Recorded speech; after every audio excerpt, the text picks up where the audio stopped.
Chapter 1: Scars and Silence. The forest breathed a damp, cold sigh.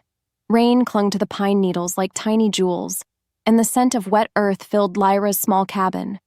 It was a smell of survival, a smell of solitude. Inside, the air was thick with the aroma of blood and drying herbs, yarrow for staunching bleeds, willow bark for pain. A rogue lay on a pallet of furs near her hearth, his gray coat matted and dark where she had stitched a deep wound on his flank. He was the third one this month. Word had spread among the broken and the exiled. A healer lived near the human border, one who asked no questions, one who didn't care about pack law because she had none of her own. She worked in silence. Her hands moved with a memory all their own, cleaning, stitching, binding. It was a useful emptiness. The rogue's ragged breathing was the only sound, a counterpoint to the steady drip, drip, drip of water from the eaves. Once he was stable, she moved to her own small cot. The firelight cast long, dancing shadows on the rough-hewn walls as she unwrapped the worn leather bindings on her forearms. Her scars were old, but they still ached when the air grew cold. They were a network of silver lines, a map of her failure, a story written on her skin. One, a jagged starburst near her wrist, pulsed with a phantom pain. She traced it gently, her throat tightening. The memory was always there, waiting in the quiet moments. Rowan's face, twisted not with rage, but with a cold, devastating duty. His voice, a low growl that shattered her world. "You are a weakness this pack cannot afford. You are banished. Never return." He had declared it before them all, before the pack that had once been her family, before the wolves who had lowered their heads and let him cast her out into the wilderness alone. It was her own fault, she knew. She had dared to love an alpha. She had dared to believe his whispered promises under a new moon meant more than his duty. Love was a trap, a foolish dream for girls who didn't understand the world. Now she understood. She understood the cold, hard reality of a snapped bond. She understood the hollowness in her chest where a connection used to be. She understood that survival was the only thing that mattered. Because survival was all she had left, he had made sure of that. She finished cleaning the marks and reached for the jar of soothing salve on her nightstand. Her fingers trembled just a little. 5 years. 5 years of this quiet, gray existence, and the wound inside felt as fresh as the day it was made. Was this all her life would be? Mending the broken bodies of strangers while her own soul slowly bled out? The thought was a bitter poison. She had to believe this numb peace was better than the agony of hope. She had to believe she was better off alone, where no one could hurt her again. This belief was the foundation of her new life, a wall she built brick by painful brick around her heart. It had to be enough.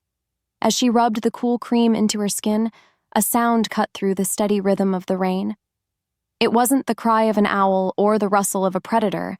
It was a howl, long and low, and filled with such unnatural, desperate agony that the sleeping rogue by the fire stirred with a frightened whine. Lyra froze, her hand hovering over her arm. She had heard countless howls in her life. Calls to hunt, warnings of danger, songs to the moon. This was different. This was a sound of pure torment, a soul being ripped apart. It echoed through the valley, seeming to come from everywhere at once. And deep inside her, in that hollow place she kept locked away, something stirred in response, a faint, terrible echo of that same pain. The howl rose again, closer this time, and it felt like a hook pulling her out of her careful numbness. It sounded like a death cry, yet it was a cry that promised to drag her back into a life she had fought so hard to escape. Chapter 2: The Moon's Call. The full moon was a merciless silver eye in the sky, staring down through a break in the clouds. It washed the forest in shades of bone and ash. Lyra hated it. The moon made the world too bright, too sharp. It promised magic and connection to creatures like her, but for her it was just a reminder of everything she had lost. It was a spotlight on her isolation. She had bolted the cabin door. A thick iron bar slid into place. A futile gesture, she knew. If a shifter wanted in, a wooden door was nothing. But it was a ritual. It was the illusion of safety. From the first howl, a nervous energy had buzzed under her skin. Now it was a frantic hum. The rogue she'd healed had already fled, limping back into the shadows of the forest as if sensing a greater predator was near. Lyra was alone, and the howling was getting closer. It was no longer a distant echo. It was a physical presence, a vibration she could feel in the floorboards, in her very bones. This was wrong. A wolf in that much pain shouldn't be able to move so fast, so relentlessly. What could be driving it? She pressed her ear against the rough wood of the door, her heart hammering against her ribs like a trapped bird. Panting, desperate, ragged breaths, punctuated by low whimpers of agony. It was just outside her clearing.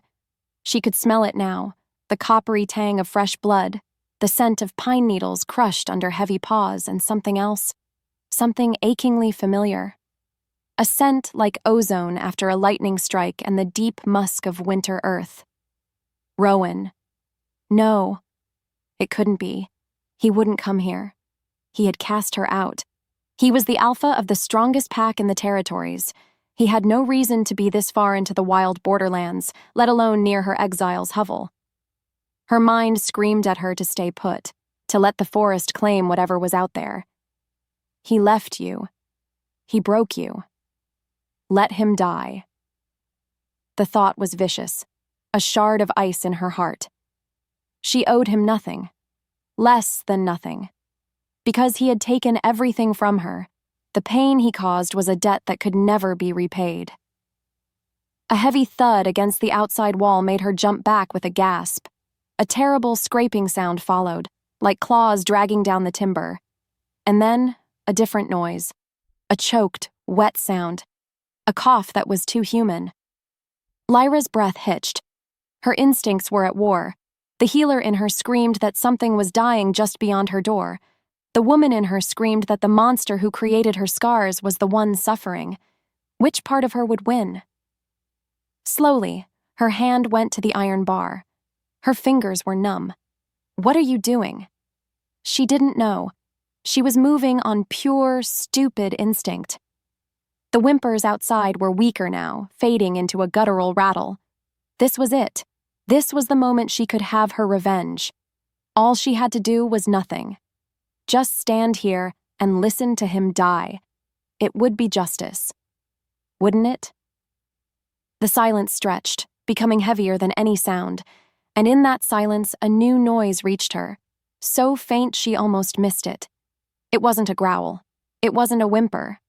It was a word, broken and distorted by a throat that was more beast than man, but she heard it. Lyra. The sound of her own name, whispered in absolute desperation from the thing outside her door, shattered her resolve into a million pieces. Chapter 3. The Unwanted Guest. With a groan of protesting metal, she lifted the bar. The heavy door swung inward on its leather hinges, opening a rectangle of warm firelight into the cold, silver-drenched night. The sight that greeted her stole the air from her lungs. It was him, a massive black wolf, his fur tipped with silver that seemed to drink the moonlight, lay crumpled in the mud. He was even bigger than she remembered, a creature of raw power and savage grace. Or he would have been if he weren't torn to shreds. His magnificent coat was matted with blood from a dozen deep wounds, and one leg was bent at an unnatural angle. But it was his eyes that held her captive. Golden, intelligent eyes, blazing with fever and pain, were fixed on her.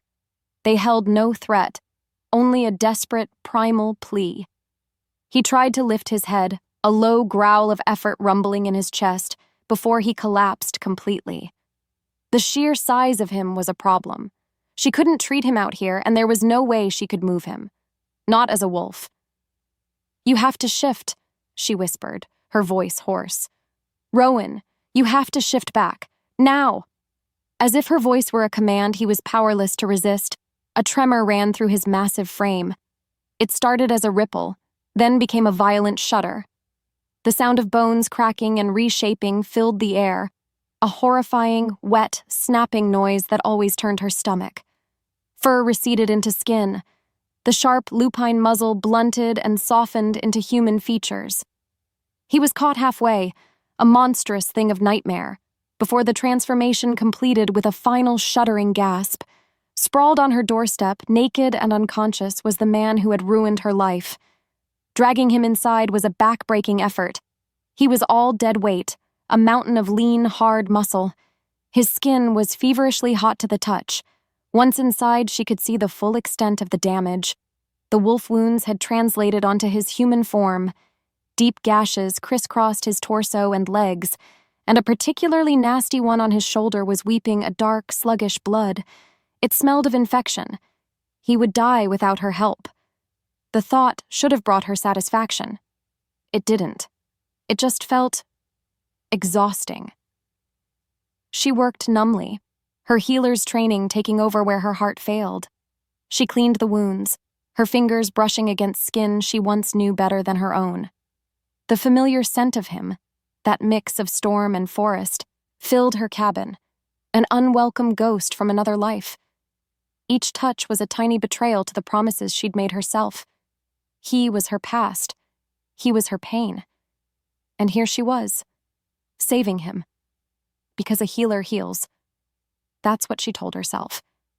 It was a simple truth, a justification that kept the more complicated ones at bay. As she stitched the deep gash over his ribs, right above his heart, a strange sensation prickled her own skin. She paused, needle in hand. A faint silvery light was glowing on her forearm, emanating directly from the starburst scar, the one he'd given her. At the exact same moment, a searing pain, sharp and white-hot, shot through her own chest in the very same spot she was mending on his. She cried out, dropping the needle and clutching herself. The light on her arm faded as quickly as it had appeared, but the phantom agony remained, a burning echo of his injury. What was that? It felt as if his wound was somehow her own.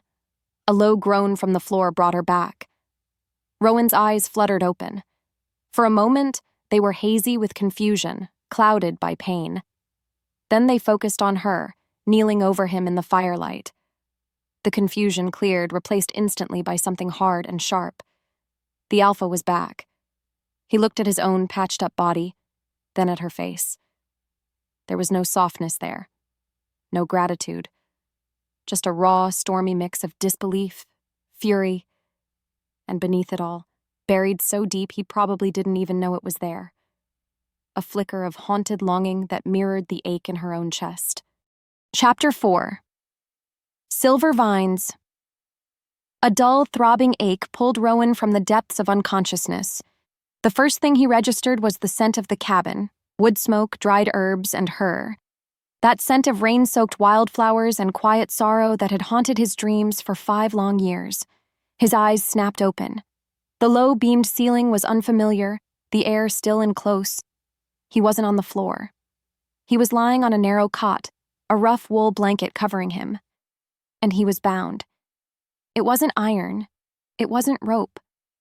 Thick, pliable vines, woven into intricate cuffs, encircled his wrists and ankles. They shimmered with a faint, silvery luminescence in the dim light, and he could feel a strange, cold energy humming within them. He tested the bonds, flexing his muscles.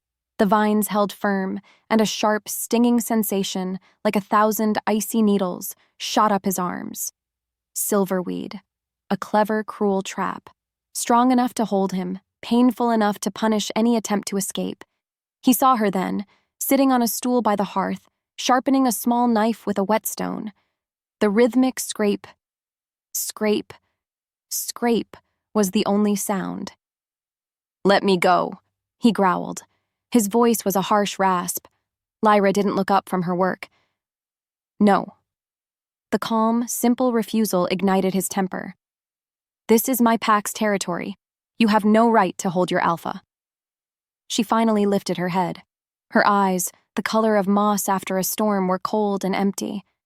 All the light he remembered was gone. He had put it out.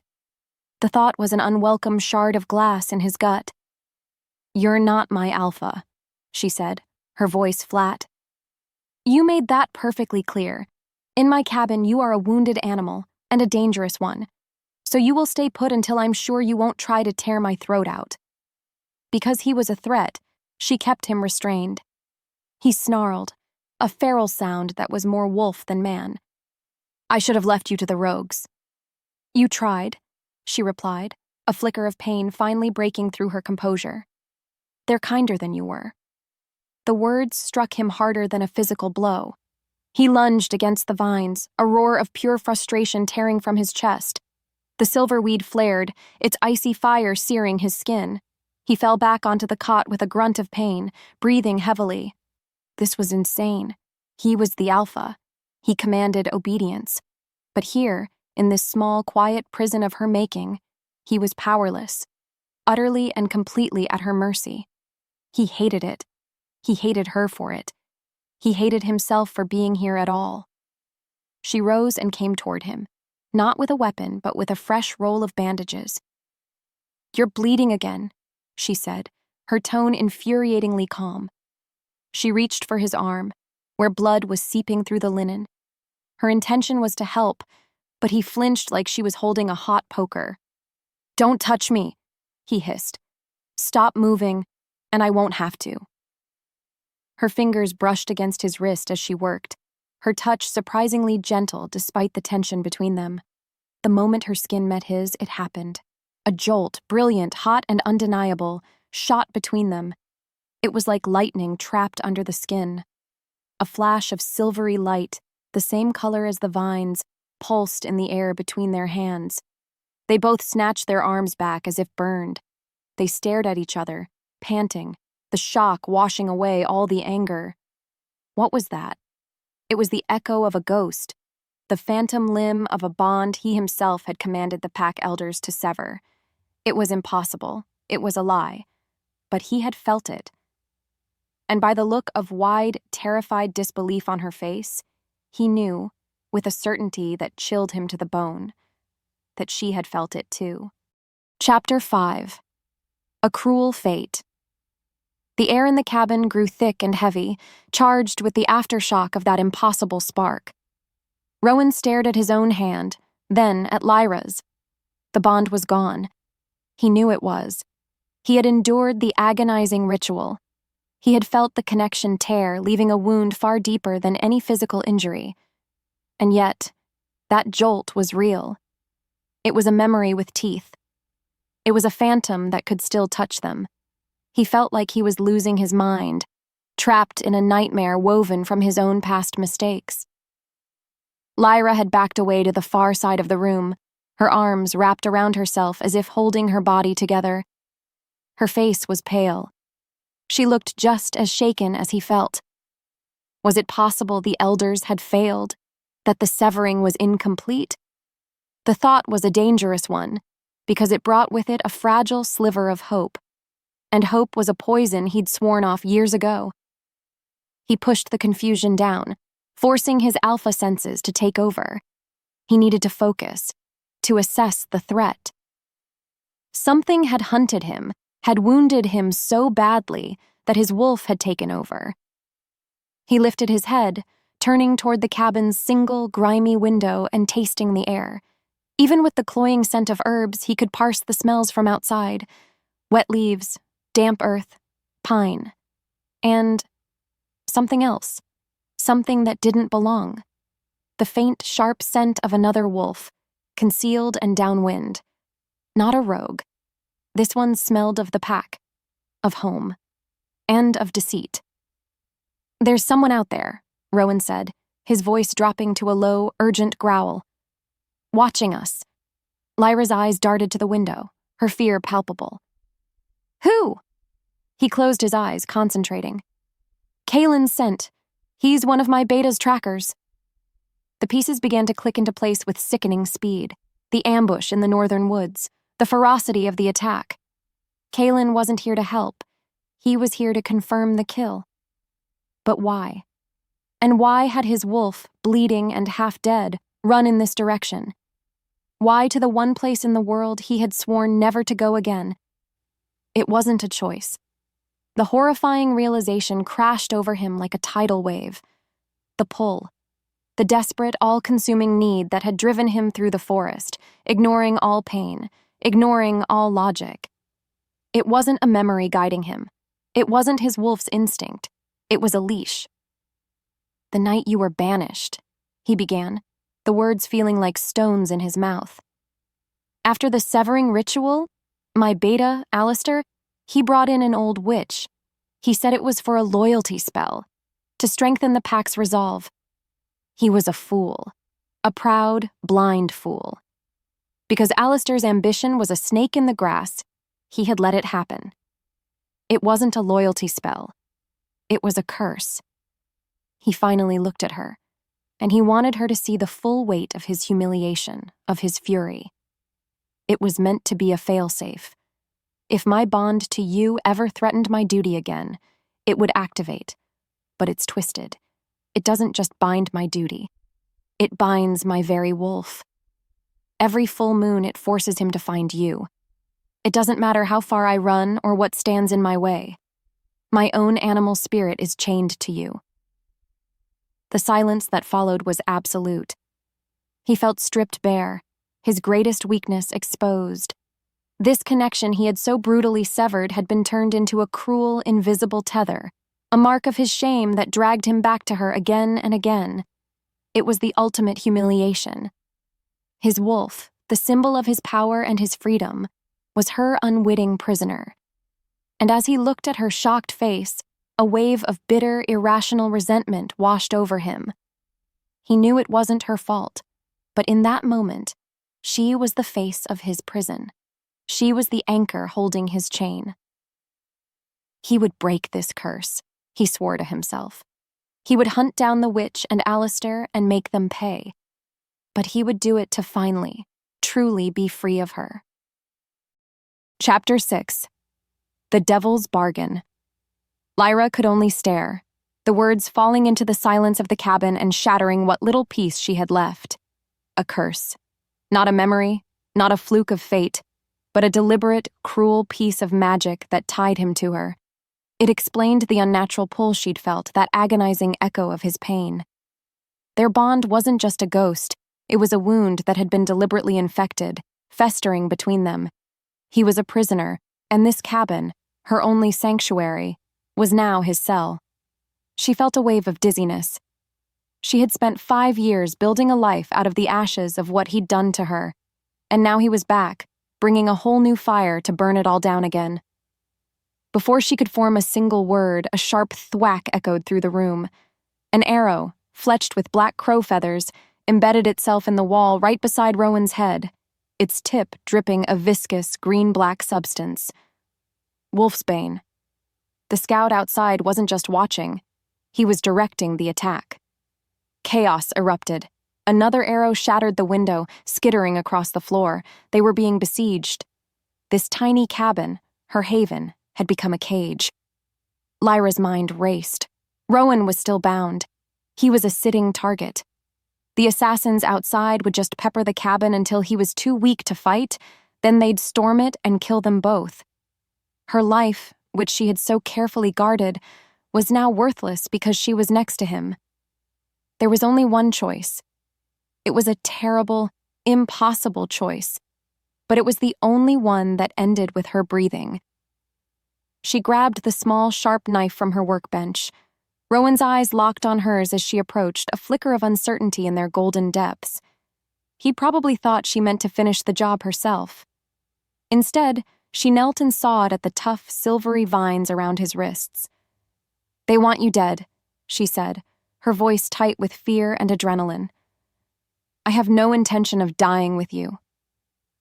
The moment the last vine snapped, he was free. He rolled off the cot, landing in a low crouch, every muscle tensed. A predator unleashed. For a heart-stopping second, they faced each other, the alpha and the exile. He could leave her here to die. It would be easy. It would be revenge.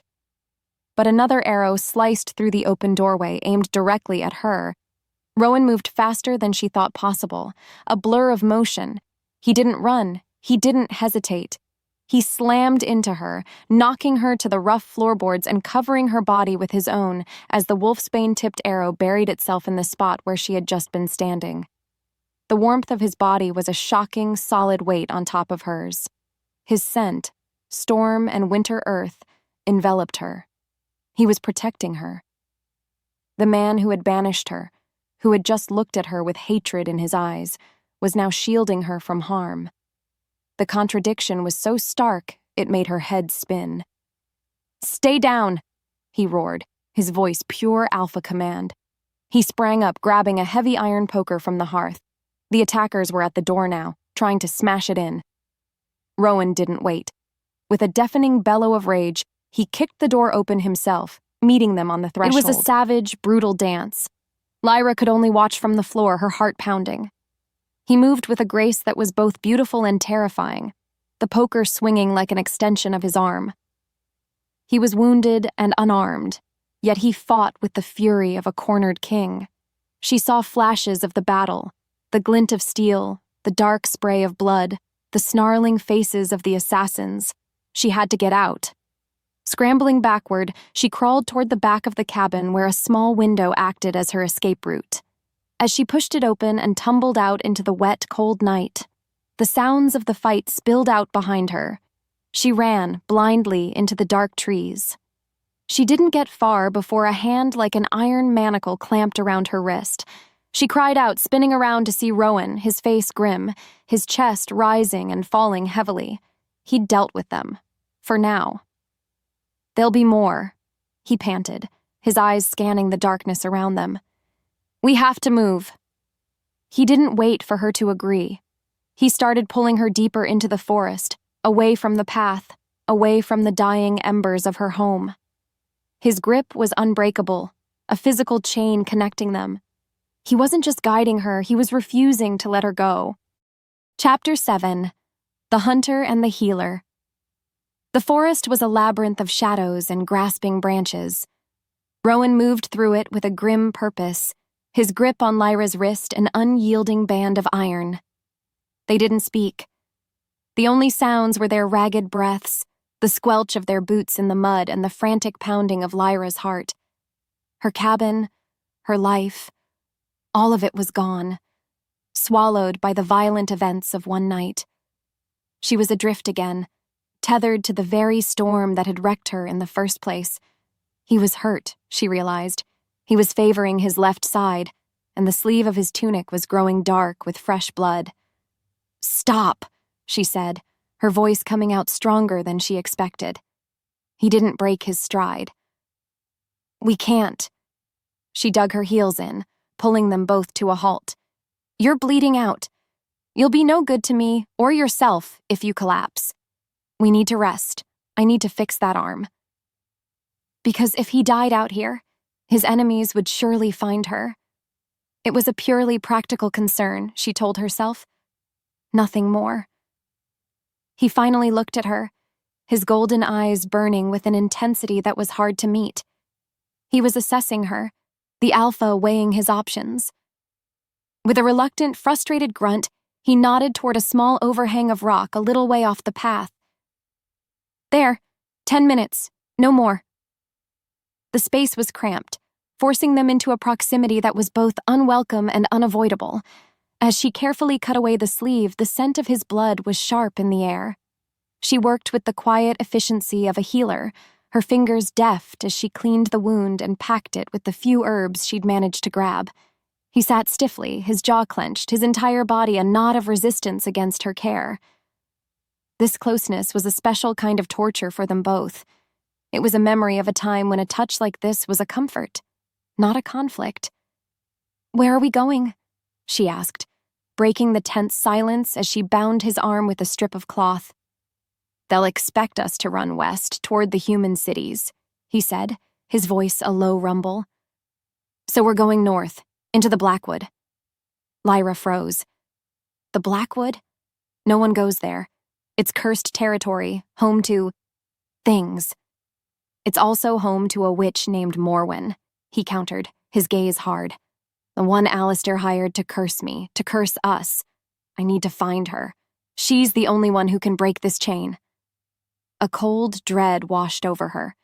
He wasn't just running for his life, he was on a quest she was now a part of, whether she liked it or not. "And what about me?" she demanded. "Once you're free, what then? Do you just leave me in the middle of the Blackwood?" "Alistair's assassins saw you," he said, his tone leaving no room for argument. "They saw you help me. As far as my treacherous beta is concerned, you are my ally. You are a target now, Lyra. Your peaceful exile is over. Your only chance of survival is to stick with me." His logic was a cage, closing around her. He was right. Her old life was completely gone. She had no home, and now, no safety. She was just as hunted as he was. As night fell, they made a cold camp under the stars.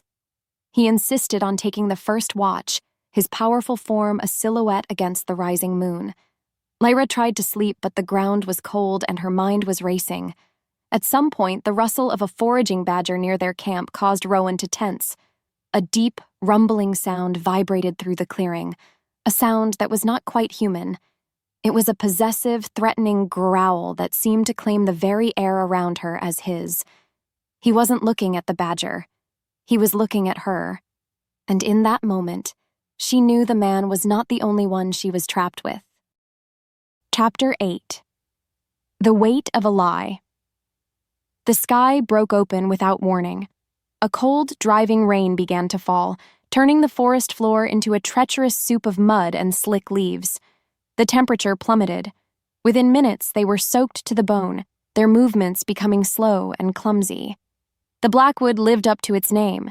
It was a dark, oppressive place that felt like it was actively trying to kill them.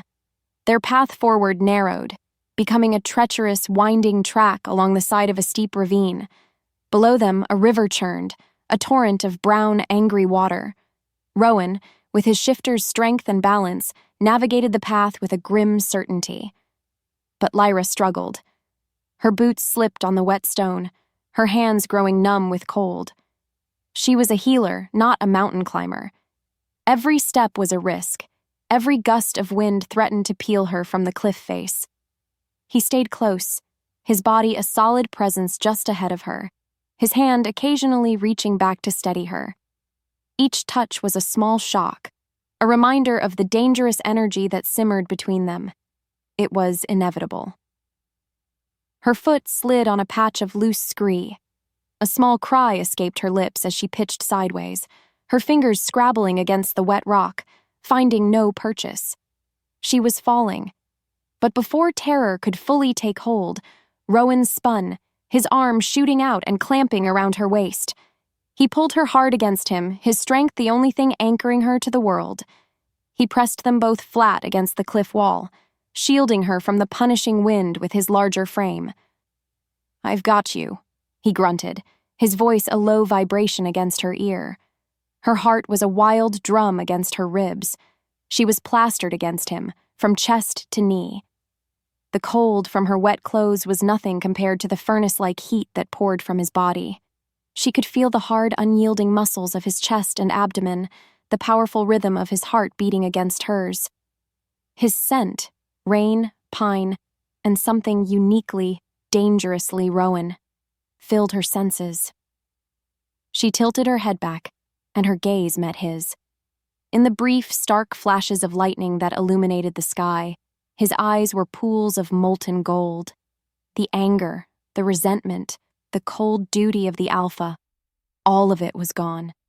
In its place was something ancient and raw, a hunger that went beyond simple desire. It was possession.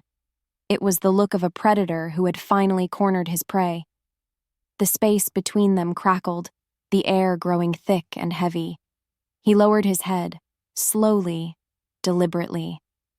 The world seemed to fall away, leaving only the sound of the roaring river below and the frantic beat of their shared pulse. His lips were a breath away from hers. She could feel the warmth of his exhale on her skin. It would be so easy to close that distance, so easy to forget the past 5 years and fall into that fire. But just as his lips were about to touch hers, a shudder ran through him. He squeezed his eyes shut for a second.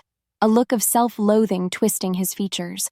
With a rough sound that was almost a growl, he pulled back. He set her firmly on her feet, his hands on her shoulders to steady her before letting go completely. The heat was gone, replaced by an icy distance.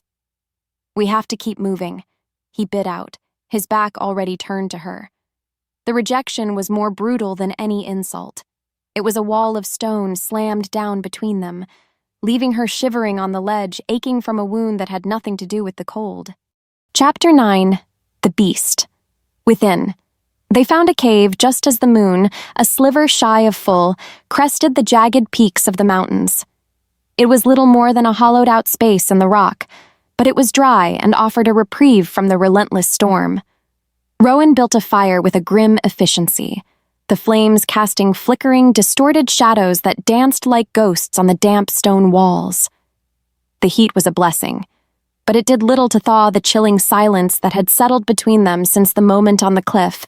That almost kiss hung in the air, a question neither of them dared to answer. The approaching fullness of the moon was having a visible effect on Rowan. He couldn't sit still.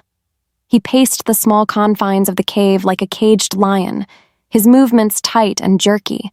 A low, constant tension radiated from him, an animal restlessness that made the hair on Lyra's arms stand up. This was the curse, she realized. It was a physical thing, a sickness in his blood that hummed in time with the lunar cycle. He was fighting a war inside his own skin, and by the grim set of his jaw, he was losing. She watched him, her own feelings a tangled mess. She should be afraid. Part of her was. This was the man, the alpha, who had broken her heart and cast her out.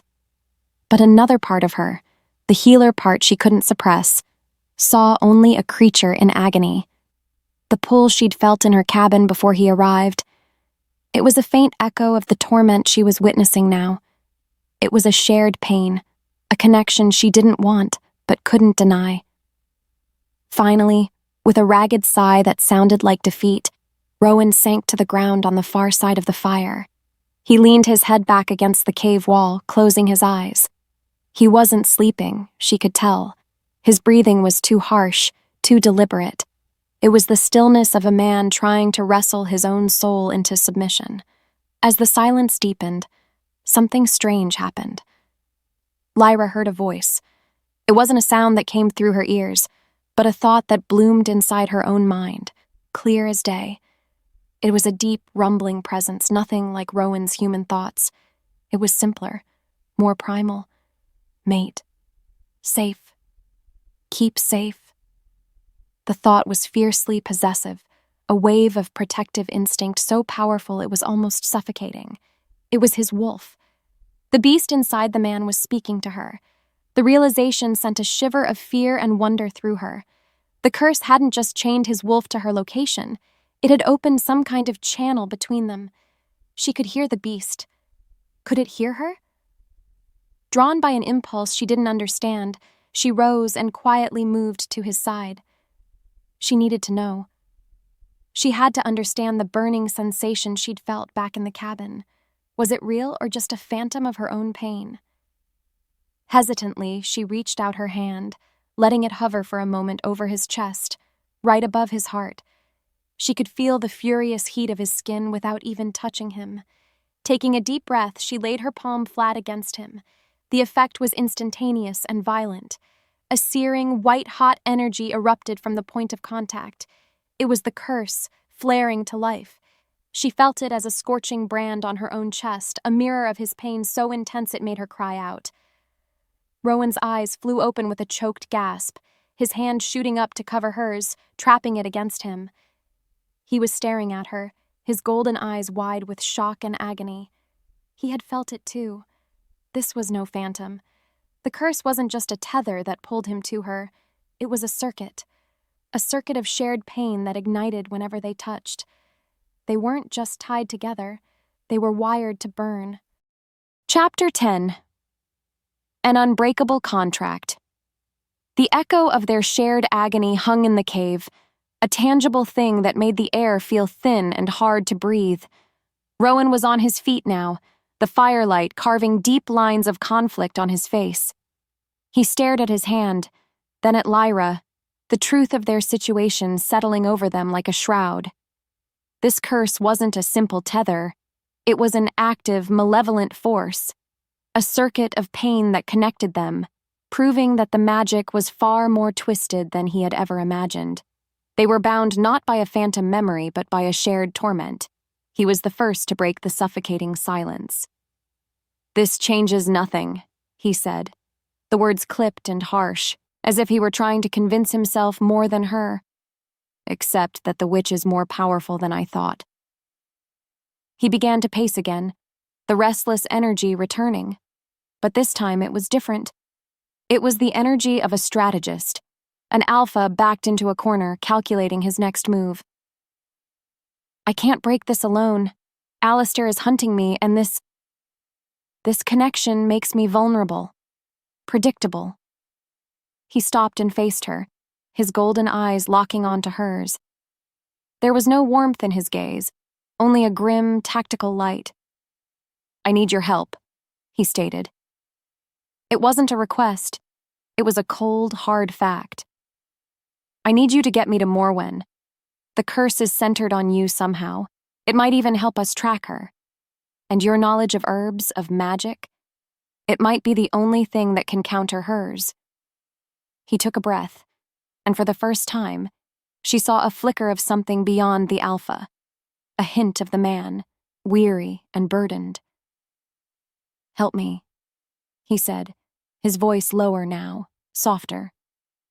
"Help me break this curse, and I will make you a promise. An alpha's binding vow. I will not only grant you your freedom, but I will personally ensure it. I will give you the resources to start a new life, a safe one, far from packlands and their laws." Lyra listened, her heart a cold, heavy stone in her chest. Freedom. It was the only thing she had wanted for 5 years. But the offer came from the man who had taken it from her in the first place. Why should she trust him? Why should she walk willingly into the heart of a cursed forest with the monster from her nightmares? Because he was right. Her old life was a pile of ash. The assassins would find her eventually. Alone, she was prey. With him, she was still prey, but she was standing next to a wolf. "You promised to set me free," she said, her voice quiet but steady. "But your promises are worthless to me, Rowan. I have heard them before." The truth of her words hit him, and he had the grace to look away. "So we make a new one," she continued, finding a strange strength in this negotiation. She had power here. He needed her. "I will help you find your witch. I will help you break your chain, but I have my own terms." She stood up, forcing him to meet her gaze as an equal. "When it's over, you will take me to the southern port city of Tidemouth yourself. You will give me enough gold to buy passage on a ship and start over, and you will give me your word, your true word, not as an alpha to an exile, but as the man you once were, that you will never come looking for me again. You will let me disappear." The finality of her demand hung between them. It was a request for absolute erasure. She was asking him to help her vanish from his world forever. He studied her face for a long, silent moment, his expression unreadable. Then, he gave a single, sharp nod. "You have my word," he said. And with that, their dangerous bargain was sealed, a contract written in pain and bound by a curse. Chapter 11. The Anchor and the Chain. The curse was a faint, humming thread in the air, a path only Rowan's wolf could truly sense. It led them deeper into the Blackwood, to a part of the forest where the trees grew in unnatural, twisted shapes, and a perpetual gloom seemed to cling to the air. After 2 days of tense, silent travel, they found it. Tucked away in a moss-choked clearing was a small, dilapidated hut, its roof sagging and its walls overgrown with ivy. Morwen's hut. It felt ancient, and more importantly, it felt empty. The air around it was still, holding no trace of recent life. A knot of despair tightened in Rowan's chest. If the witch was gone, they were lost. The chain would remain forever. Pushing aside a door that was barely clinging to its hinges, they stepped inside. The interior was a chaotic mess. Bunches of dried herbs, some of which Lyra had never seen before, hung from the ceiling, releasing a dusty, acrid smell. Shelves were crammed with oddly shaped jars containing murky liquids and preserved creatures. Scrolls and loose parchments were scattered across a large wooden table, as if the occupant had left in a great hurry. "She's gone," Rowan said, the words flat with defeat. "She's been gone for a long time." Lyra moved through the space, her healer's senses on high alert. Something felt wrong. Not just the abandonment, but a lingering magical residue, sharp and bitter like spoiled fruit. "There's something here," she whispered, her fingers tracing the arcane symbols carved into the table. "Something hidden." Her intuition, a sense she had learned to trust above all else, guided her to a section of the floor near the hearth. The floorboards were slightly uneven. Kneeling down, she pried one loose and found a small, hidden compartment beneath. Inside, nestled on a bed of faded velvet, was a single leather-bound journal. Her hands trembled slightly as she lifted it out. The leather was old and cracked. Opening it, she saw pages filled with a cramped, spidery script, detailing spells, potions, and rituals. It was the witch's personal grimoire. "Look for Alistair's name," Rowan urged, his voice tight with anticipation as he came to look over her shoulder. Lyra's fingers carefully turned the brittle pages, her eyes scanning the text. Near the middle, she found it. An entry dated 5 years ago. It described a visit from a beta wolf, Alistair, his scent full of ambition and deceit. But as Rowan read the witch's words aloud, the story he thought he knew began to unravel. "The beta does not want a curse on his alpha," he read, his voice growing strained. "He is cleverer than that. He asks not for a chain, but for an anchor. He brought me an object belonging to the exiled Omega, a small wooden bird she carved. He wants a binding placed upon her, a sympathetic beacon." Rowan stopped, his breathing hitched. He looked at Lyra, his eyes wide with a dawning horror. He continued reading, his voice barely a whisper now. "The spell is simple yet cruel. It will weave itself into the Omega's life force. On the full moon, she will shine like a ghost light in the Alpha's senses, a beacon only his wolf can see. The severed bond will ache like a fresh wound, and his beast will be drawn to the source of its pain, compelled to seek her out. An elegant way to distract a powerful Alpha, to make him appear unstable, obsessed with a ghost." The journal slipped from Lyra's fingers, landing on the dusty floor with a soft thud. It wasn't him. The curse was never on him. It was on her. She was the one who had been marked, branded like an animal. Her banishment wasn't enough. Alistair had turned her into a weapon against the very man who had cast her out. She wasn't just an exile. She was a trap. Rowan stumbled back, a look of profound shock and self-loathing on his face. He had spent 5 years hating the chain, never realizing he was only the arrow. She was the bow. He was the weapon, but she was the true target of Alistair's treachery. The curse wasn't just pulling him. It was likely draining her, feeding on her life to power itself. A wave of guilt so powerful it was a physical force washed over him. He looked at her, at the silver scars on her arms, at the pain in her eyes, and he saw his own monstrous pride reflected back. "Lyra," he choked out. The resentment was gone, burned away by a ferocious, protective rage. "He will not have you," he swore, his voice a low, deadly growl. "I will not let this curse consume you. I will keep you safe. I swear it on my own soul." Chapter 12. A Whisper of Poison. The revelation in the witch's hut left them reeling. The world had tilted on its axis. Lyra felt strangely hollow, as if she were a stranger in her own skin. For 5 years, she had carried the weight of her banishment as a personal failure. Now she knew the truth. She had been a pawn in a much larger, more sinister game.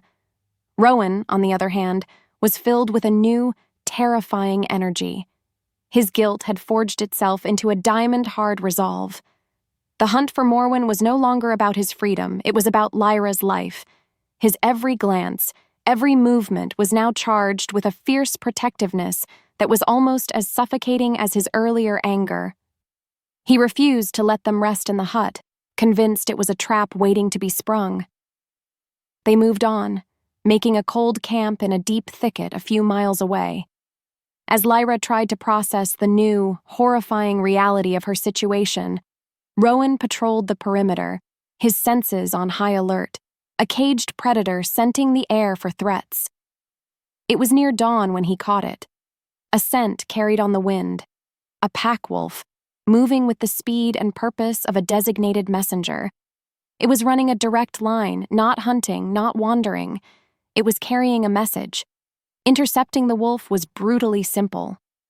Rowan moved like a shadow, a blur of silent speed that ended with the messenger pinned to the ground, a low growl rumbling in Rowan's chest.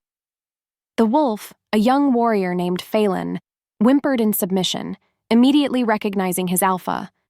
Tucked into a leather pouch on his belt was a sealed scroll. Rowan tore it open, his eyes scanning the familiar script of his Gamma Orin. The message was short, and its words were poison. Alpha, it began. Alistair has made his move. He has seized control of the council in your absence.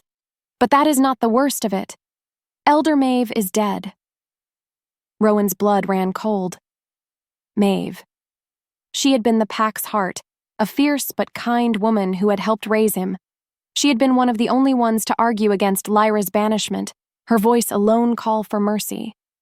She was found in her chambers this morning, the scroll continued. The pack healers say it was poison. A fast-acting paralytic made from a complex mixture of nightshade, wolfsbane, and moonpetal.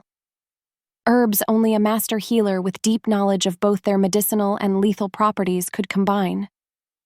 Alistair is spreading rumors, old whispers from before the exile, that the Omega Lyra was seen practicing forbidden magic.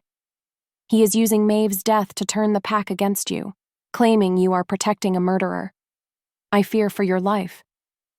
The pack is turning. Do not trust the Omega. She is not what you think. The world seemed to recede, the sounds of the forest fading to a dull roar in his ears. Maeve, murdered, with herbs that pointed directly to Lyra. It was a perfect trap. A beautifully crafted lie designed to strike him where he was most vulnerable. His love for his pack and his duty as its alpha. Alistair knew him so well. He knew that even a hint of betrayal against the pack would trigger every instinct Rowan had been trained to obey.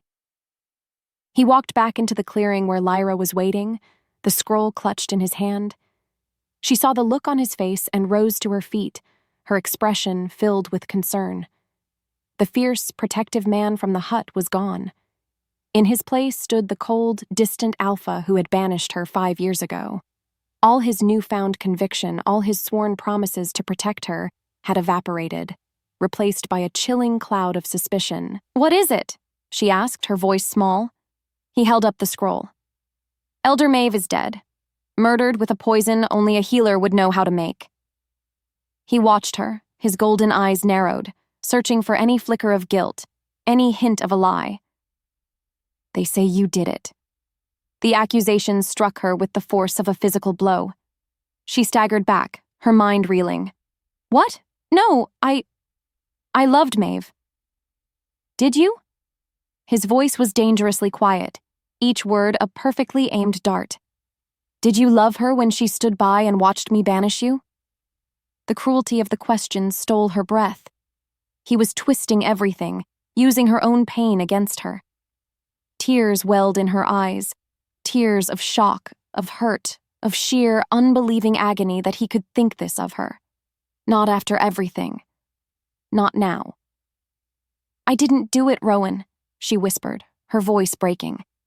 But he was already lost, torn between the woman he was beginning to feel for and the pack he was sworn to lead. The doubt was a poison in his own heart, and it was winning. "I have to go back," he said, his voice flat and devoid of all emotion. "My pack needs their alpha." He looked at her one last time, his gaze sweeping over her as if she were a stranger, a problem he had to solve. Stay off the main paths. If you're smart, you'll disappear. And with that, he turned his back on her and strode away into the trees, leaving her completely and utterly alone in the heart of the cursed wood, the echo of his suspicion a far more brutal wound than any physical scar. Chapter 13. The Echo of a Howl Alone. The word was a cold, familiar cloak. Lyra wrapped it around herself as she pushed through the oppressive gloom of the Blackwood. But something was different this time. The loneliness wasn't empty anymore. It was filled with the sharp, stinging edges of betrayal. Rowan's suspicion had cut deeper than his banishment ever had, because for a fleeting moment she had allowed herself to hope. She had seen a flicker of the man he used to be, and she had let it warm her. She was a fool, a twice-damned fool. She would not be a victim, though.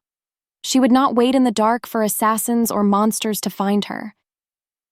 The witch's hut was behind her, but the knowledge it contained was a compass in her mind. The curse was hers.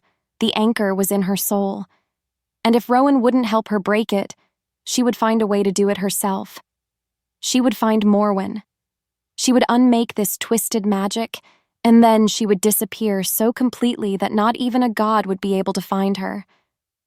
The anger was a fire in her belly, burning away the despair. It was a better fuel than hope, anyway. It was honest. Meanwhile, Rowan ran. He ran until his lungs burned and his wounds screamed in protest, but he wasn't running from her. He was running from the hollow, gut-wrenching wrongness of his own choice.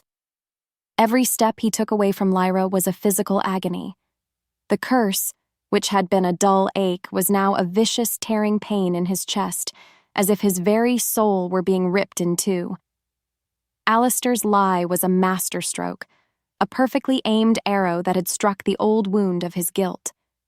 He had failed to protect his pack from a traitor, and in his blind panic to reclaim his authority, he had sacrificed her all over again.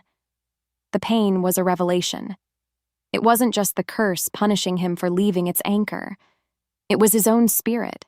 His wolf, his soul, the very core of his being was screaming at him that he was going the wrong way. He had spent 5 years telling himself that his duty to the pack was his one true north. He was wrong. His greatest duty, to his mate, to the other half of his soul, he had forsaken. He had chosen a lie over the truth that was standing right in front of him. He stopped, his chest heaving, the realization crashing down on him with the force of a physical blow. Alistair could have the pack, he could have the title and the territory and the laws. They were all just ashes in his mouth. He turned and began to run back, faster than before, his paws tearing at the earth. He followed her scent, a desperate prayer on his lips. He found her at dusk, kneeling by a stream to refill a water skin. She looked up as he broke through the trees, her body instantly tensing. She didn't look scared. She looked furious. "Here to finish the job?" she asked, her voice dripping with ice. "Or did you forget another accusation?" "Lyra," he breathed, taking a step toward her. "Stay back," she warned, her hand resting on the hilt of her knife. He stopped, holding his hands up in a gesture of surrender. "I was wrong," he said, the words raw and torn from his throat. "I was a blind, arrogant fool. The pain, leaving you, it's worse than any curse. I let him poison me with doubt because it was easier than admitting the truth." He took another slow step. "The truth is, my greatest failure wasn't exiling you. It was ever believing for a second that I could live without you." Her defensive posture wavered, a crack in the icy facade. "Alistair can have the pack," he declared, his voice ringing with a conviction that shook the very leaves on the trees. "He can have my title. I don't care. You are my territory. You are my pack now." He closed the distance between them, his hands coming up to gently cup her face. "Forgive me." And then he kissed her. It wasn't gentle. It was a desperate, frantic collision of lips and teeth and breath, a release of 5 years of pent-up sorrow and unspoken longing. She resisted for a moment, then, With a choked sob, she kissed him back, her fingers tangling in his hair, pulling him closer. It was a kiss of forgiveness, of reunion, of two broken halves finally coming together under the watchful eyes of the rising moon. Chapter 14. The Witch's Price. Their shared purpose was a tangible thing now, a silent hum of energy that guided them through the Blackwood. The curse was no longer a torment pulling Rowan against his will. It was a beacon they followed together, a glowing thread leading them toward their only hope. It led them to a place that did not feel like the rest of the forest. They found a hidden grove where ancient, silver-barked trees formed a protective circle around a tranquil pool of water. In the center of the grove, sitting on a stone as if she had been waiting for them, was a woman. Her hair was the color of snow, braided with raven feathers, and her eyes held the deep, unsettling wisdom of ages. Morwen. So, the witch's voice was like the rustle of dry leaves. The anchor and the chain have finally decided to stop fighting one another. It took you long enough. She showed no surprise, no fear. She simply watched them with an unnerving calm as Rowan explained, his voice tight with restrained fury, that they were here to undo what she had done. Morwen sighed, a sound of profound weariness. Alistair has a long reach, she said, her gaze flickering to Lyra. He came to me with a threat against my granddaughter. He gave me no choice. What he asked for, it was a vile, clever thing. She rose and walked toward Lyra, her eyes examining her not as a person, but as a piece of complex magical weaving. He didn't just want a beacon. He wanted a siphon. The curse has been slowly weaving your life forces together, little wolf. It feeds on your mortality to sustain its pull on his immortal wolf spirit. "Break it!" Rowan demanded, stepping between them, his protective stance absolute. The witch shook her head slowly. "You do not unravel a knot like this. You cut it. To sever a bond forged in life force requires a balancing of the scales." Her ancient eyes settled on Lyra, and they were filled with a startling pity. "A life for a life. To destroy the anchor's mortal life must be given up. To break the curse, child, you must die." The words dropped into the quiet grove like stones. Die. The air rushed from Lyra's lungs. Rowan let out a furious roar, the sound ripping from him as he lunged for the witch, his hand transforming into a clawed warning. "Never!" he snarled. "Peace, Alpha," Morwen said, unfazed by his rage. "I did not say she must perish. I said her mortal life must be given. There are other paths." She turned her gaze to the moon, which was just beginning to become visible in the twilight sky. "You can offer your life to the Great Mother, the moon. She is the source of all our power, the heart of all shifter magic. You would perform a ritual, offering your humanity to her. The curse, a thing of earthly magic, would be consumed by her divine power. The chain would break." "And what would happen to her?" Rowan pressed, his voice shaking with fear for her. "She would be changed," Morwen said carefully. "Reborn. No longer fully human, no longer a simple wolf. Something more. Something new." The thought was terrifying, an abyss of unknowns. Rowan immediately refused. He would live with the curse for 1,000 years before he let her sacrifice a single piece of herself. He began to argue with the witch, his voice echoing through the sacred grove, trying to find another way, any other way. While he was distracted, Lyra caught Morwen's eye. She saw the unspoken truth there, the grim reality the witch was softening for the raging Alpha. The ritual was not a gentle transformation. It would be an agony. It would be a death of a kind. She saw Rowan, his face a mask of desperation, willing to live in torment for her sake. And she knew what she had to do. Because he would never choose himself. She would have to choose for them both. She stepped forward, touching Rowan's arm gently. "It's all right," she said, her voice a calm anchor in his storm. Then she looked at the witch, her decision made. "I'll do it. Tell me what needs to be done." Chapter 15. War Under a Silver Eye. They left the Witch's Grove with a heavy sense of impending fate hanging over them. Morwen had given them instructions. The ritual required a place of power, a circle of ancient standing stones on the highest peak of the Blackwood, and it had to be performed at the zenith of the full moon. They had only a few hours. The path upward was steep and treacherous, a final pilgrimage toward an unknown destiny. Rowan was quiet, his turmoil a palpable storm beside her. He hated this. He hated the price, but he was trapped by her choice, by her quiet, unshakable resolve to save him.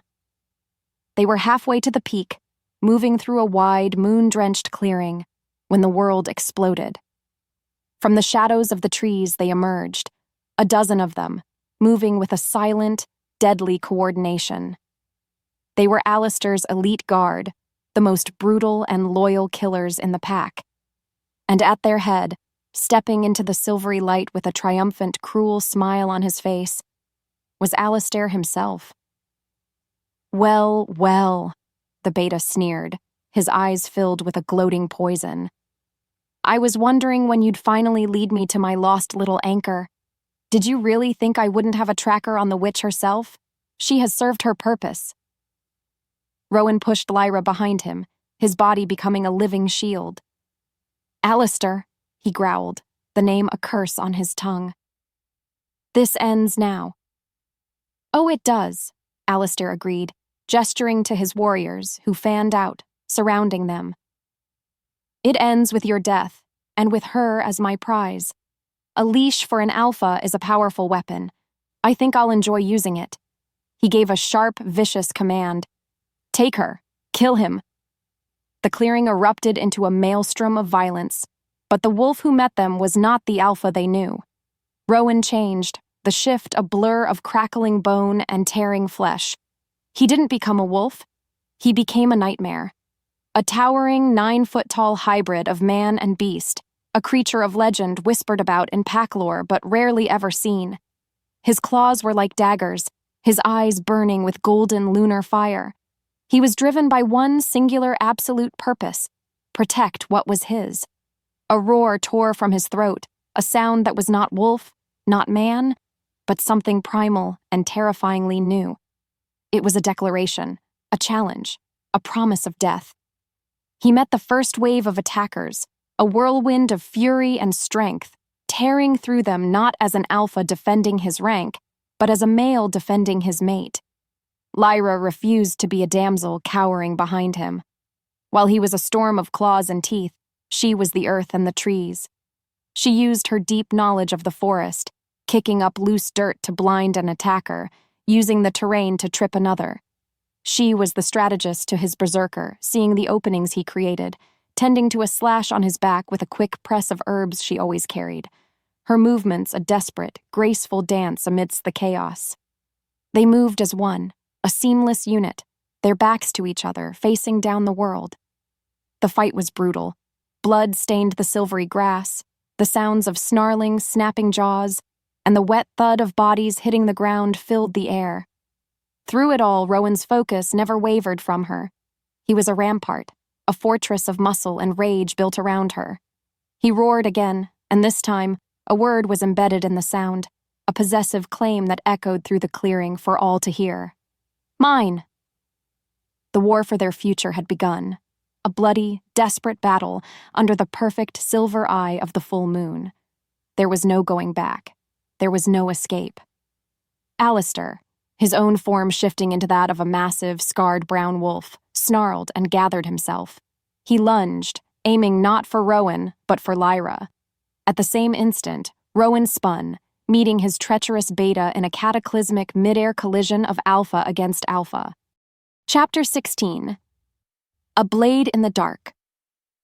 The clearing was a vortex of violence, a whirlwind of fang and claw under the cold, impartial gaze of the moon. Rowan and Alistair met in a cataclysmic explosion of force, two immense shifter bodies colliding with the power to shake the very ground. They were a tangle of dark fur and snarling fury, each tearing at the other, a brutal dance of dominance and death. For all his treachery, Alistair was a formidable fighter. his strength nearly a match for Rowan's own. But Rowan was fighting with something more than strength. He was fighting with the heart of a soul reclaimed, a ferocious, desperate love that fueled his every move. And he was winning. He forced Alistair onto his back, his massive paws pinning the beta's shoulders, his jaws snapping inches from his throat. Victory was a heartbeat away. He could end this.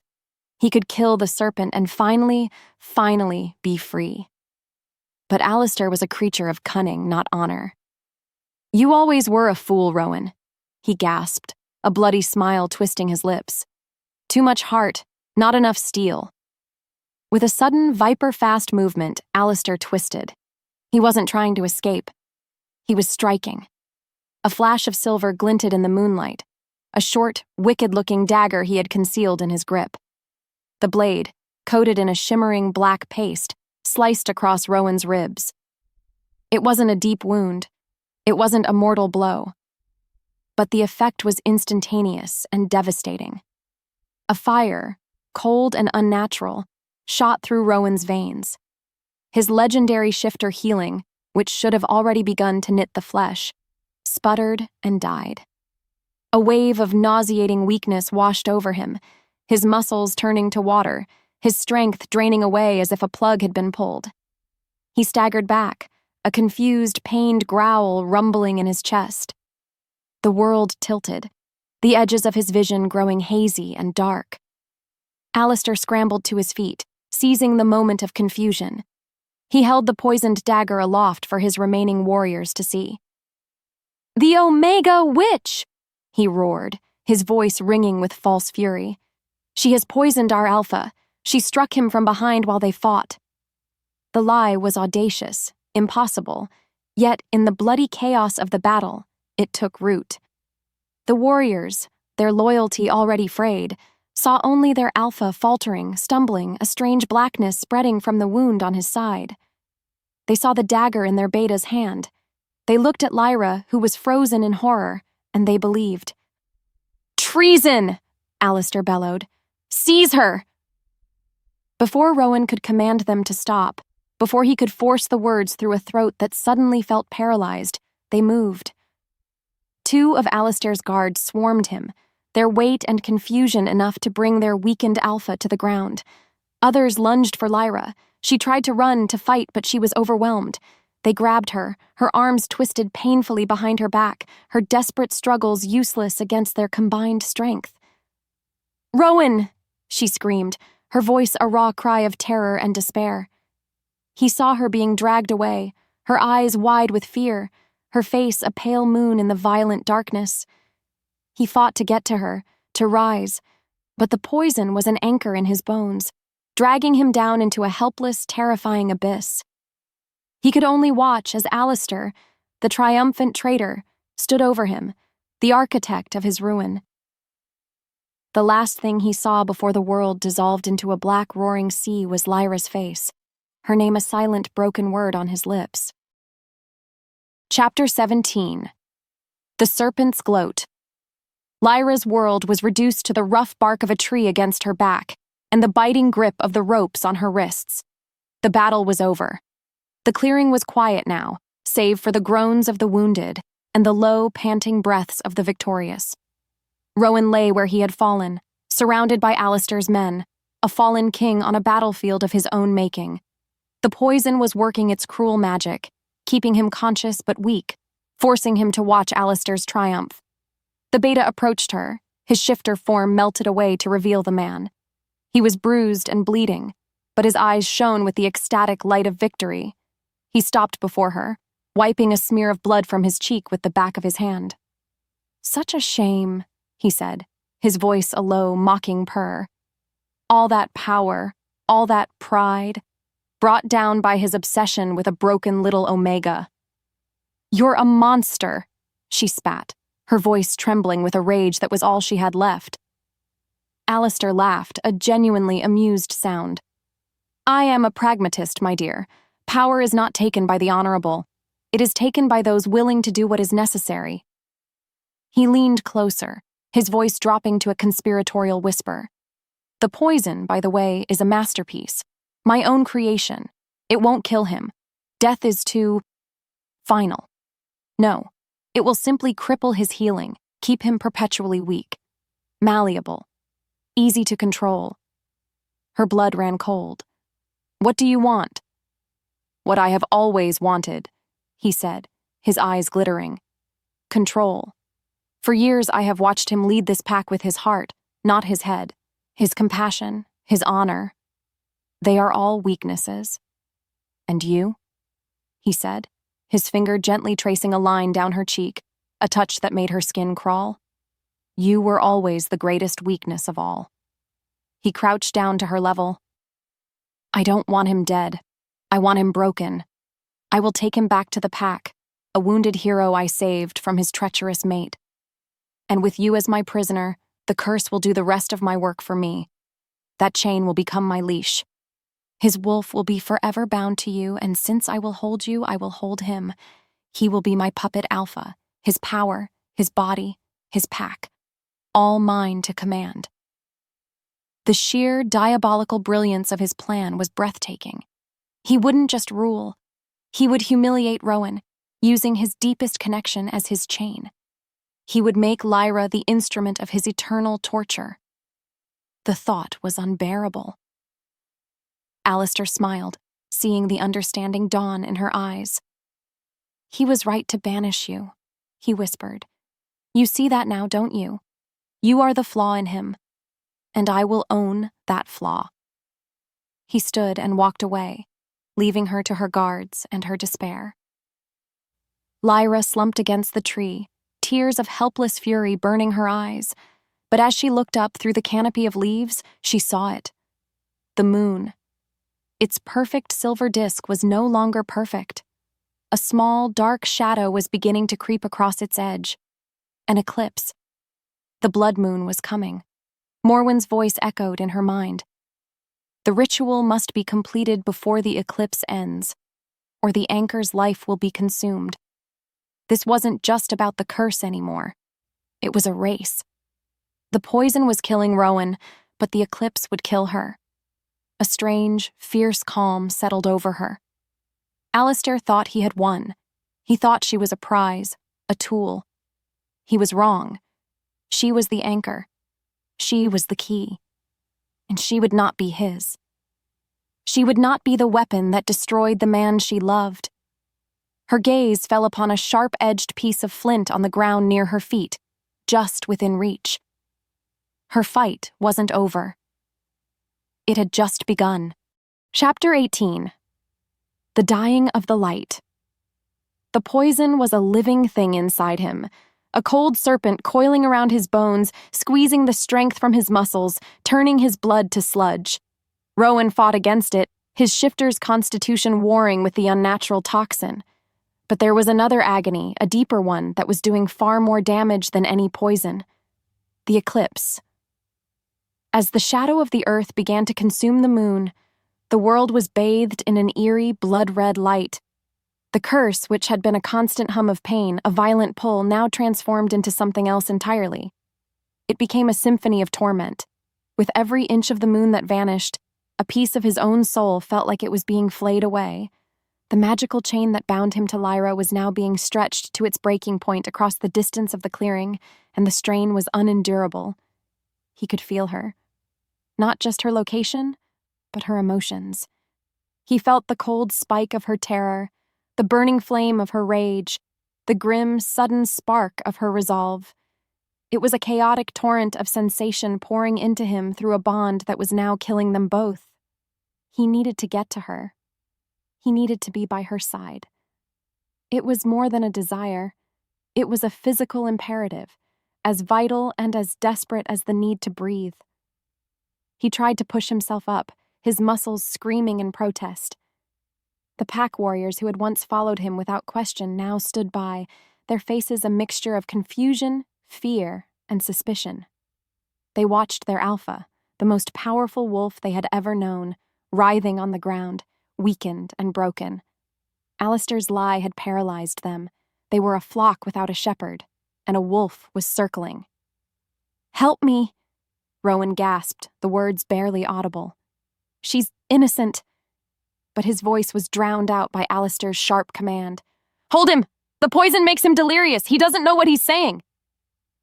A few of them moved to restrain him again, their touch hesitant but firm. The betrayal was absolute. His pack, his family, was holding him down while the woman he loved was in the hands of his enemy. The helplessness was a poison far more potent than the one in his veins. The eclipse deepened. The world was now steeped in a deep crimson twilight. The curse reached its crescendo. It was no longer a pull or a tearing. It was a void.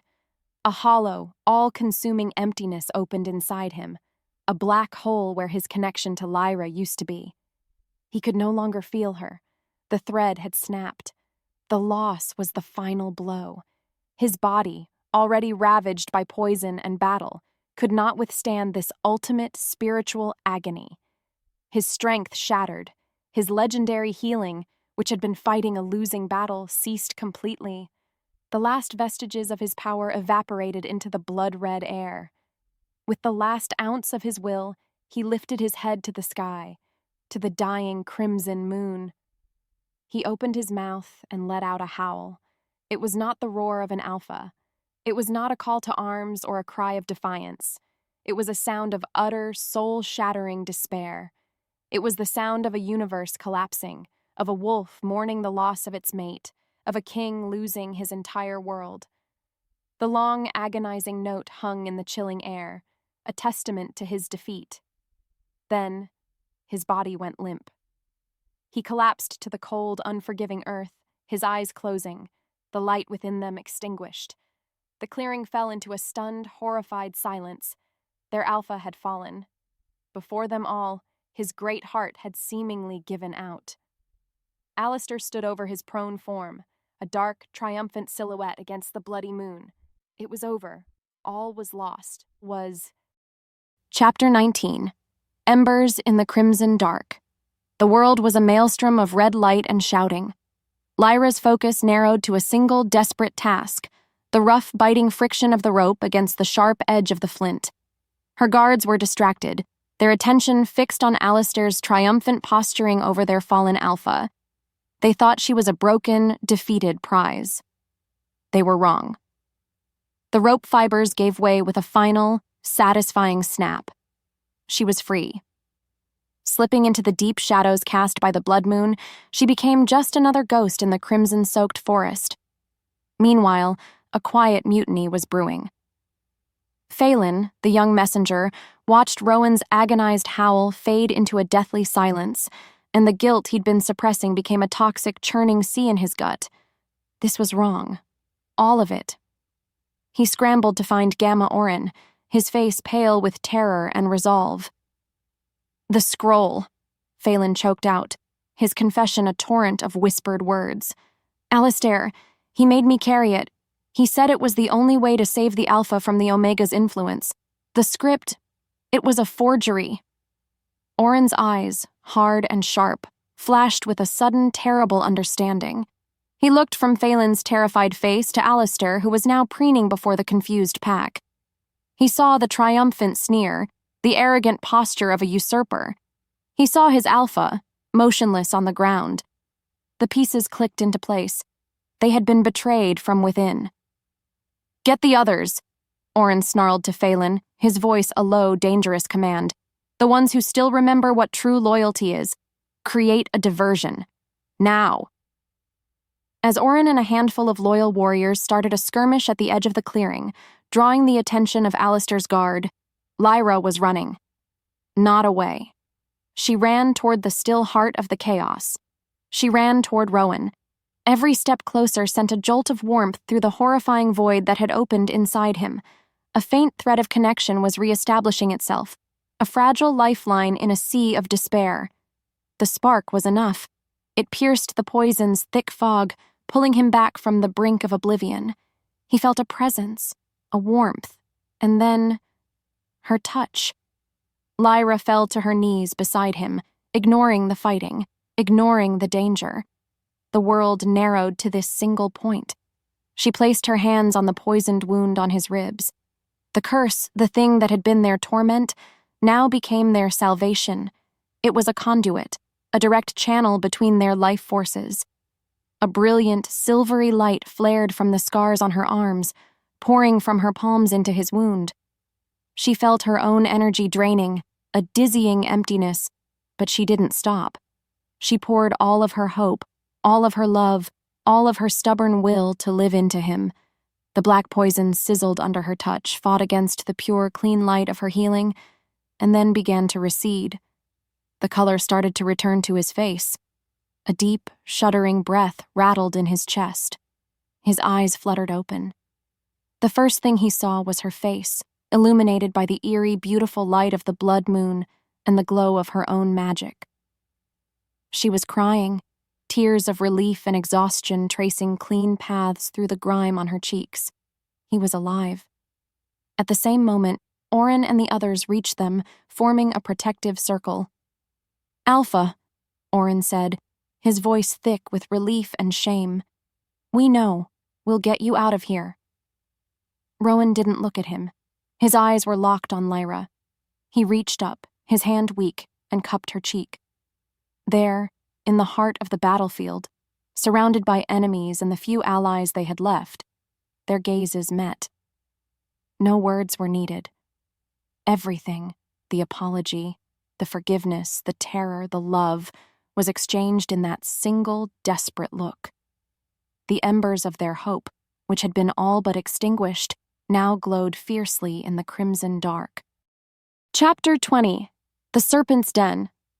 They found a temporary refuge in a dense thicket of ironwood trees, a place Oren knew would be overlooked in the immediate chaos.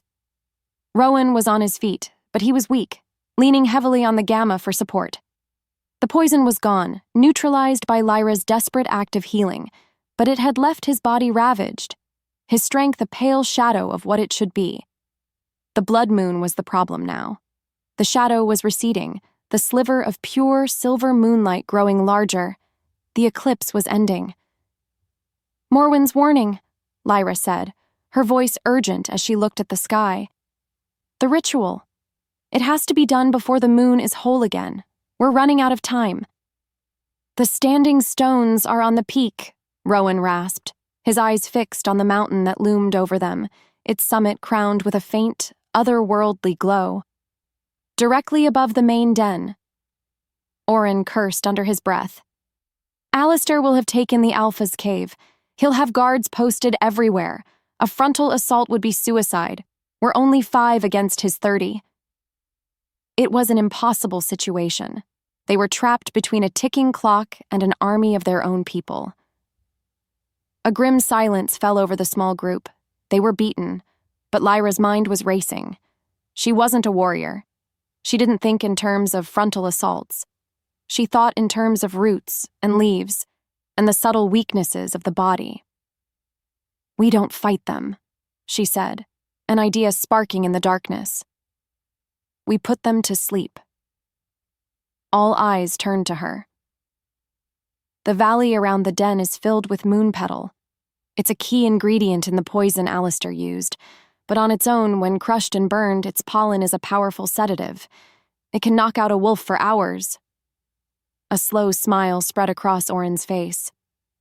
Alistair won't be expecting an attack on the senses. A plan began to form, a desperate, two-pronged strategy. Oren and Phelan would take 2 of the warriors and circle around to the far side of the den. They would start burning the moon petal at the mouth of the valley, letting the prevailing winds carry the pollen down into the main encampment.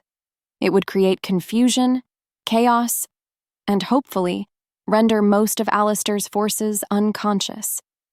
"It's a diversion," Rowan said, his strength seeming to return with the clarity of a plan. "But it won't be enough to clear the path to the summit." "We won't take the main path," he continued, looking at Lyra. "There's an old goat trail. It's treacherous, half collapsed, but it bypasses the den completely and leads straight to the base of the peak. My father showed it to me when I was a pup. I doubt anyone else even remembers it exists." It was a daring gamble, a plan that relied on perfect timing, the direction of the wind, and their intimate knowledge of the territory. Lyra would go with Rowan. His strength, however diminished, would be needed for the climb. Her knowledge would be needed for any centuries the pollen didn't reach. She quickly gathered what she could from the surrounding forest, crushing herbs into small pouches, creating tools of silent subterfuge. It was a plan built on a foundation of trust. Oren had to trust in Lyra's strange, quiet magic, and Rowan had to trust in her cleverness and her courage, to guide them through the serpent's den. They had one chance. They had to make it count. Chapter 21. A Vow Before the Dawn. The climb was a grueling, desperate ascent. The goat trail was even more treacherous than Rowan remembered, a faint, crumbling scar on the side of the mountain. Below them, they could hear the first shouts of alarm from the pack den as the sweet, cloying scent of burning moon petal began to drift through the valley. Oren's diversion had begun. The clock was ticking. Rowan, leaning on his primal strength, powered them upward, while Lyra, agile and light, scouted ahead, her senses attuned to the slightest sound, the faintest scent of a nearby sentry. They were halfway to the summit when the sounds of the skirmish below faded, replaced by the low, whistling moan of the wind. They found a small, sheltered alcove tucked behind a curtain of ivy, a hidden pocket of stillness on the vast, dark mountain. They had to rest, just for a moment, to catch their breath before the final, desperate push to the standing stones. The blood moon was almost gone. Only a final, hairline shadow remained, and the peak above them was bathed in a brilliant, pure, silver light. Time was almost up. Here, in the quiet dark, the weight of their imminent future pressed down on them. This was their last moment. The last moment of them, like this. Rowan reached out, his hand finding hers, his fingers lacing through hers. His touch was warm, solid, an anchor in the terrifying uncertainty. "I don't accept this," he whispered, his voice rough with an emotion he no longer tried to hide. "What you're doing, the sacrifice, I don't accept it." He looked at her, his golden eyes pleading in the moonlight. "But I understand it. I understand you're doing it for me, and that is a debt I can never repay." "There is no debt," she whispered back, her free hand coming up to touch his face. "It's a choice, my choice. I won't let you live chained to a curse because of me. A life without you, even a free one, is no life at all," he said, the truth of the words a painful, beautiful ache in his chest. He leaned in, his forehead resting against hers. He had to tell her. He had to say the words, to make them real in the world before the world changed forever. "I love you, Lyra." The words, so long unspoken, so long buried under years of pain and pride, were finally free. They hung in the air between them, more powerful than any curse, more binding than any vow. Tears she didn't know she was holding back welled in her eyes, spilling down her cheeks. "I love you too," she replied, her voice choked with a mix of sorrow and a profound, radiant joy. "I think I never stopped." He kissed her then. It wasn't the desperate, hungry kiss of their reunion, nor the hesitant, questioning kiss on the cliffside. This was a kiss of absolute certainty. It was deep and slow and tender. It was a kiss that spoke of forevers, of soul-deep connections, of a love that could withstand exile and betrayal and even death itself. It was a vow, a promise.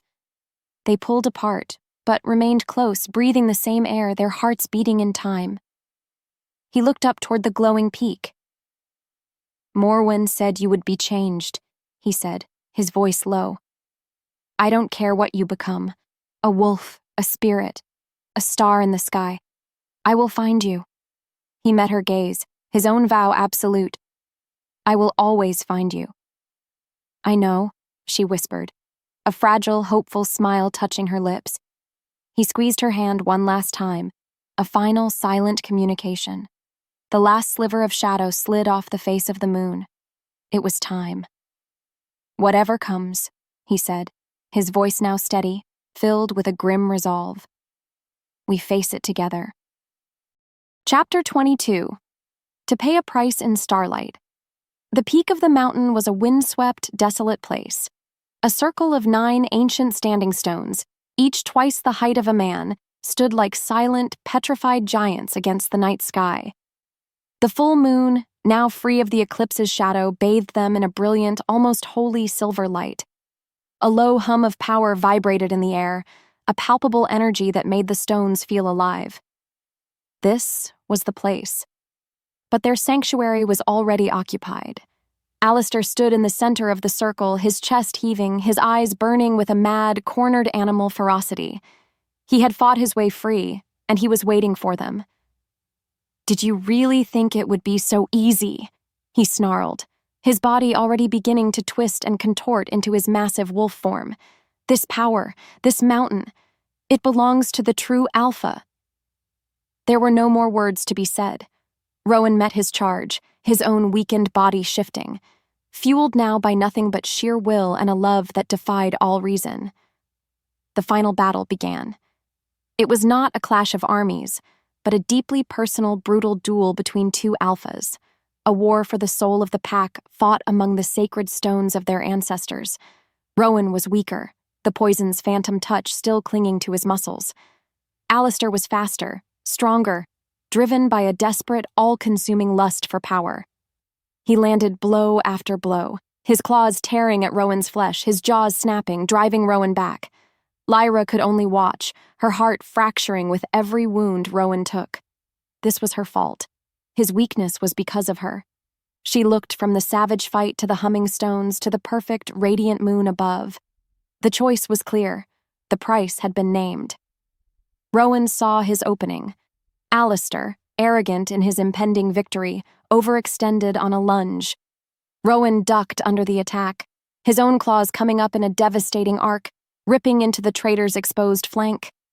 Alistair howled in pain and fury, but as he fell, his own claws lashed out in a final, desperate act of spite.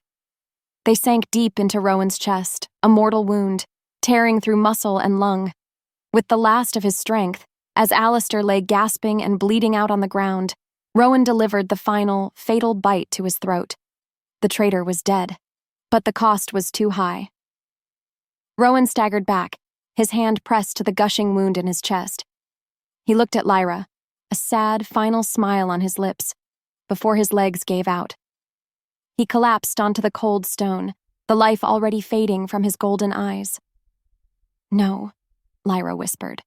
A great, silent scream built inside her, a denial against this cruel, unjust fate. She didn't hesitate. She ran to the absolute center of the circle of stones.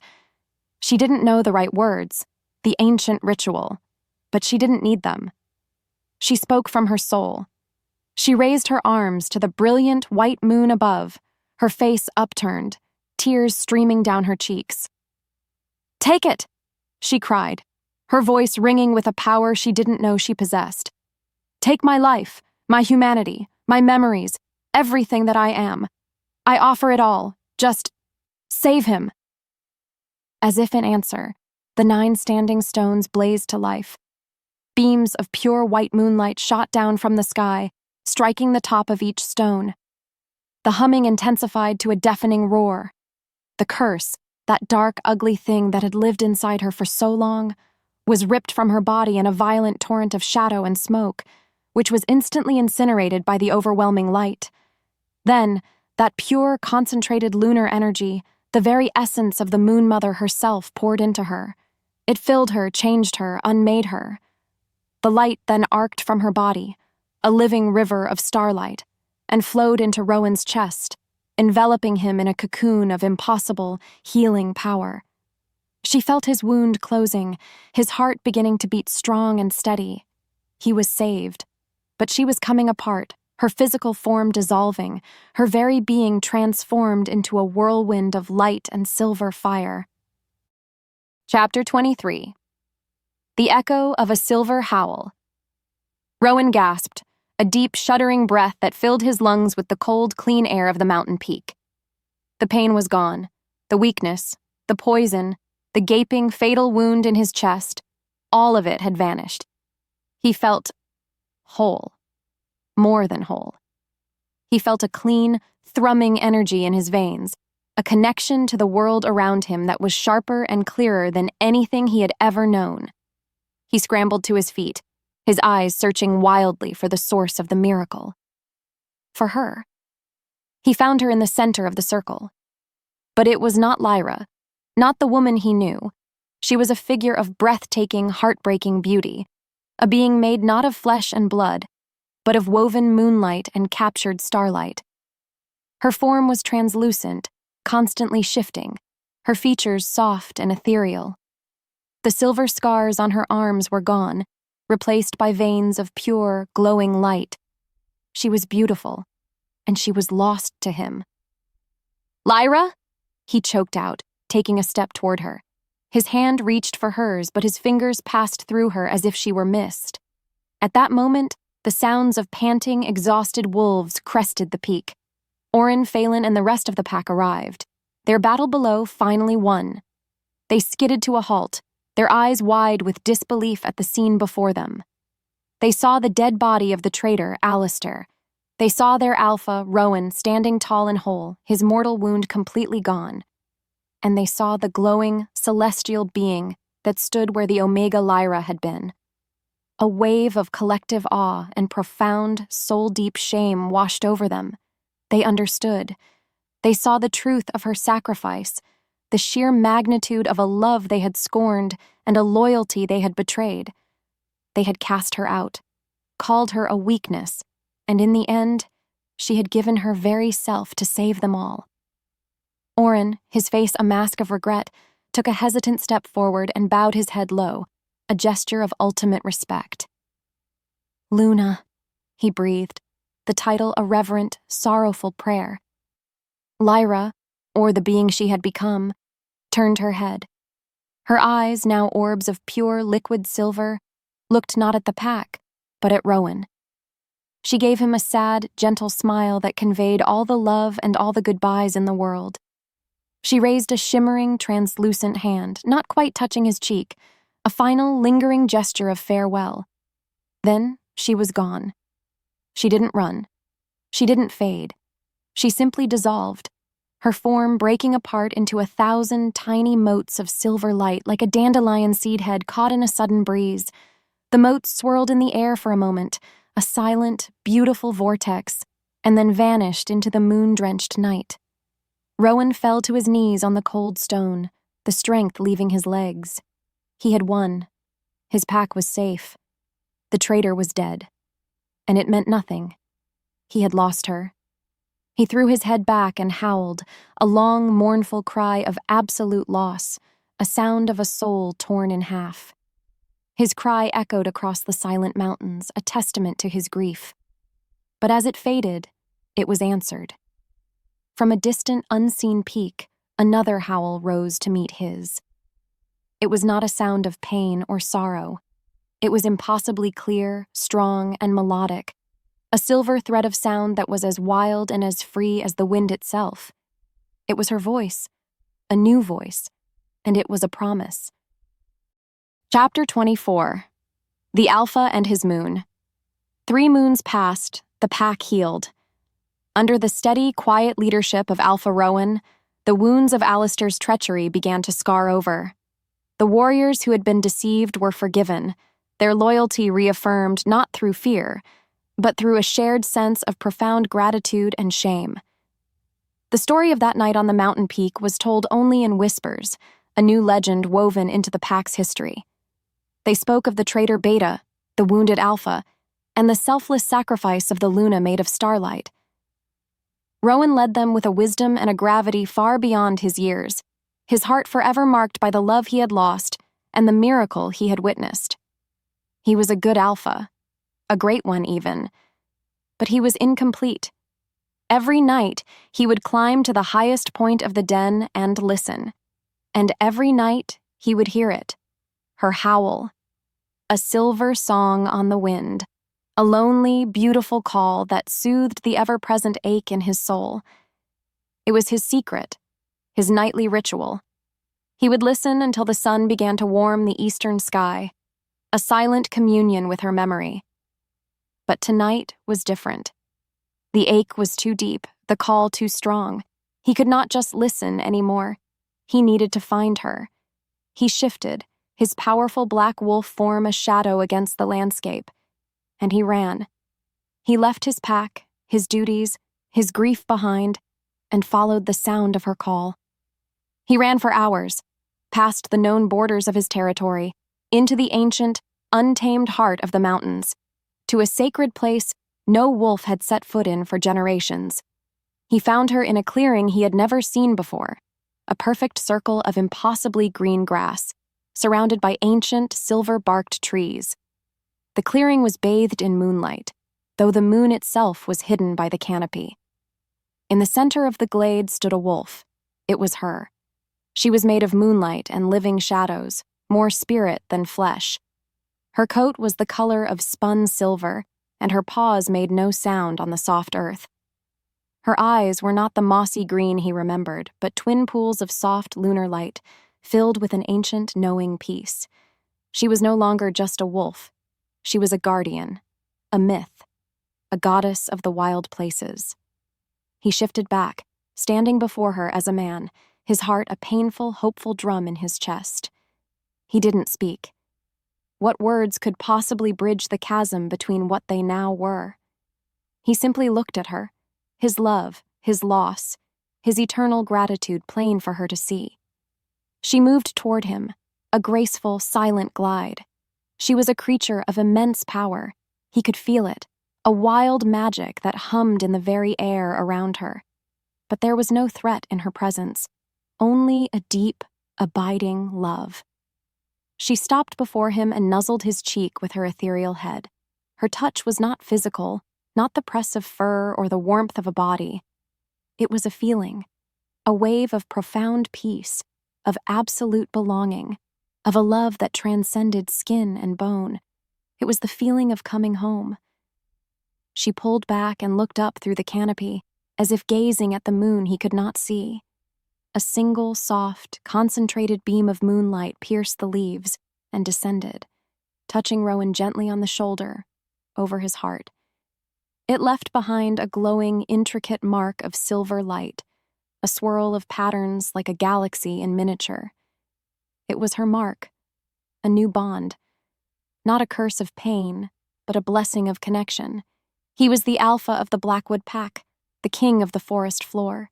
She was the chosen of the moon, the guardian spirit of the wild heart of the mountain. He looked at his mark, then back at her, and he understood. They could never go back to what they were, but they would never be apart. He was the alpha, and she was, and always would be, his moon. Together, they stood under the silent, watching stars, a new legend born of sacrifice, a love that would echo in their lands forever.